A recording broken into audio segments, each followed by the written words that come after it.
चओ जय श्री कृष्ण। बाबा जन ॾे वठी हलण खां पहिरियों मूंखे यादि थी अचे वरी मंगलू राम जी। चओ जय श्री कृष्ण। वीचारे मंगलू राम जो वजन ॾाढो घटिजी वियो। उनजो जेको दोस्त अटकू राम उन टेटू छापण जी दुकान खोली। टेटू छापींदा आहिनि न, बांह ते, हिते उते, मथे ते। चओ जय श्री कृष्ण। वसले त अखियुनि जे अंदर बि छपाए छॾियो।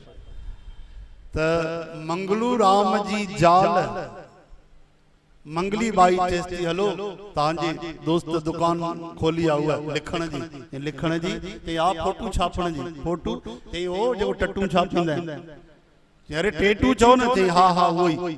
हलो त तव्हांजे बढ़िया शरीर ते मां बढ़िया चङी तरह छपाए अचां। चई न मूंखे इच्छा कोन्हे। चई मैं न हल। चई हलां थो न, मां न काथे चयो। बाहि पकड़े वठी वियसि। हाणे ॿिन्हिनि जी जोड़ी कीअं? वीचारो Manglu Ram total 35 kilo 35 kilograms ऐं हुनजी ज़ाल 135 किलो। हाणे पहुता अटकू राम वटि। अरे अरे अचो भाभी, अचो अचो, कीअं आयो आहे? Welcome welcome.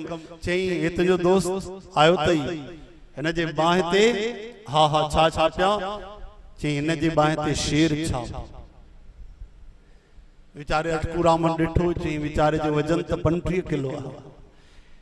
चईसि भाभी माफ़ कयो, हिन जे बाहि ते शेर न छपजी सघंदो, नांग छपजी सघंदो, नांग। उहो बि उफण वारो न नंढो, इहो फिट फिटी नांग छपजंदो।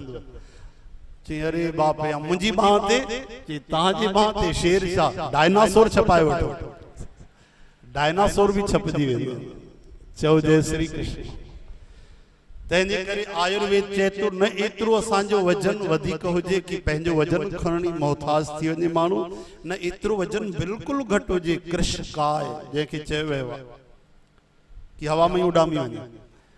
यानी असां रोज प्राणायाम योग एक्सरसाइज ज़रूर कयूं ताकि शरीर चुस्त हूंदो, दुरुस्त हूंदो त ॿियनि जी सेवा करे सघंदासीं, न त उल्टो ॿियनि जी सेवा वठणी पवंदी।